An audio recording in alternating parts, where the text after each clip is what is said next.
Hello sir, మీ name? Srikanth Padavala. ముందుగా మీకు happy new year sir. Thank you wish the same. Sir, ఏం చేస్తూ ఉంటారు మీరు? నేను యాక్చువల్గా టీచర్నండి. సో ఫిజిక్స్ టీచ్ చేస్తాను. So physics for IIT JEE NEET అనమాట. ఇండియా వాళ్ళకైతే ఐఐటి జేఈ నీట్ వాళ్ళకి అడ్వాన్స్డ్ మెయిన్స్ చెప్తాను. At the same other countries also, అంటే యూఎస్ఏ, యూకే, కెనడా, ఆఫ్రికా స్టూడెంట్స్కి I was teaching AP physics, IB physics, AQA physics. So physics అనేది rank deciding subject అండి.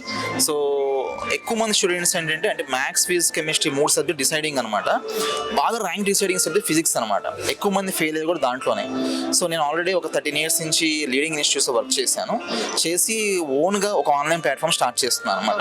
So ఆప్తాకి వచ్చేటప్పటికి, లోపలికి వచ్చేటప్పటికి నేను 6 months బ్యాకే నేను వచ్చి యాక్చువల్గా అప్పుడు వరకు ఏమైందంటే ఓన్లీ ఇండియన్ స్టూడెంట్స్కి టీచ్ చేసేవాడిని. ఆప్తా ద్వారా ఏమైందంటే I was teaching for other country students also. So గ్లోబల్గా స్ప్రెడ్ అయ్యాను అనమాట. సో లేటర్ మేము ఆర్టిఫిషియల్ ఇంటెలిజెన్స్ కూడా మా దాంట్లో ఇంట్రడ్యూస్ చేస్తున్నాము, ఫిక్సిటీ అని ఒకటి వినయ్ గారి ద్వారా. సో వీఆర్ గ్రోయింగ్ అనమాట. So Apta is very good very big family అండి. Very encouraging, motivating, inspiring, very helpful also. So young generation అంటే ఏంటంటే, ఇప్పుడు నేను కూడా యంగ్ జనరేషన్ కింద వస్తాను. అంటే ఇప్పుడు ఒక సంస్థలో మనం పనిచేస్తూ ఉండిపోకుండా మనం స్కిల్స్ నేర్చుకున్న తర్వాత, నాలెడ్జ్ ప్రకారంగా అన్ని బెనిఫిట్స్ అని వచ్చిన తర్వాత, నేర్చుకున్న తర్వాత, బయటకు వచ్చిన తర్వాత మీకు ఇన్వెస్ట్మెంట్ ఉండి, కొంత మనీ ఉండి, మీరు బిజినెస్ బాగా గ్రో అవుదామని ఉంటే, మంచి బిజినెస్ ఐడియా ఉంటే కనుక this people will help you, will help చేస్తారు. అంటే ఎలా స్టార్ట్ చేయాలి, ఒకవేళ ఫండింగ్ అని లేకపోతే ఫండింగ్ ఎలా తెచ్చుకోవాలి, గవర్నమెంట్ ఇస్తున్న ఫెసిలిటీస్ ఏంటి, ఎలా గ్రో అవ్వాలి. వీళ్ళందరూ కూడా మల్టీ మిలియనర్స్ యాక్చువల్, చాలా బాగా సెటిల్ అయిన వీళ్ళందరూ కూడా. సో చాలా ఇంపార్టెంట్ మీటింగ్. అంటే ఎవరైతే బడ్డింగ్ స్టేజ్లో ఉన్నారో కొంచెం ఐడియా కనుక ఉంటే కనుక ఇలాంటి మీటింగ్ కనుక అటెండ్ అయితే చాలా హెల్ప్ అవుతుంది. సో అంటే according to you, new comers ఎవరైతే ఉన్నారో, ఎవరైతే ఎంటర్ప్రెన్యూర్స్ ఉంటారో వాళ్ళందరికీ ఆప్తా క్యాటలిస్ట్ అనేది బాగా ఉపయోగపడుతుంది. ఉపయోగపడుతుంది. వాళ్ళ డ్రీమ్స్ కూడా వాళ్ళు అచీవ్ అవుతారు. చాలా హెల్ప్ఫుల్ అండి. కమ్యూనిటీ చాలా హెల్ప్ఫుల్. వెంటనే మిమ్మల్ని గ్రో అప్ చేస్తారు, ఇంట్రడ్యూస్ చేస్తారు, ఫస్ట్ గ్రో అప్ చేస్తారు, సపోర్ట్ చేస్తారు.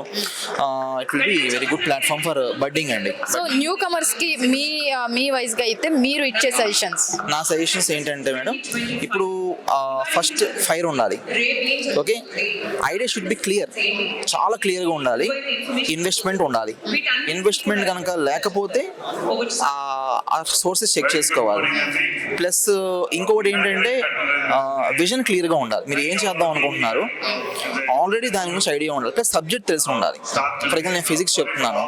So I was very clear about physics actual. అలాగే ఏంటంటే మీరు రిలేషన్కి వెళ్దాం అనుకున్నా, ఫార్మసీకి వెళ్దాం అనుకున్నా, సబ్జెక్ట్ గురించి బాగా తెలిసి ఉండాలి. తెలిసిన తర్వాత then enter. Half knowledge enter అవడం no, that is not the case. వీటన్నిటి గురించి ఐడియా ఉన్న తర్వాత ఈ ఆప్తా క్యాటలిస్ట్ అనే ఇలాంటి వాటికి బిజినెస్ కాన్ఫరెన్స్కి వస్తే వాళ్ళకంటూ ఒక క్లియర్ విజన్ అనేది వస్తుంది, డెవలప్మెంట్ వస్తుంది వాళ్ళ ఐడియా. అప్పుడు ఇక్కడ ఫండింగ్ చేసుకోవచ్చు, ఆపర్చునిటీస్ చేసుకోవచ్చు. ఇక్కడ మీకు మోర్ ఐడియాస్ ఇంకా ఎక్కువ వస్తాయి అన్నమాట. That is the thing. Thank you sir. Welcome. Thank you so much.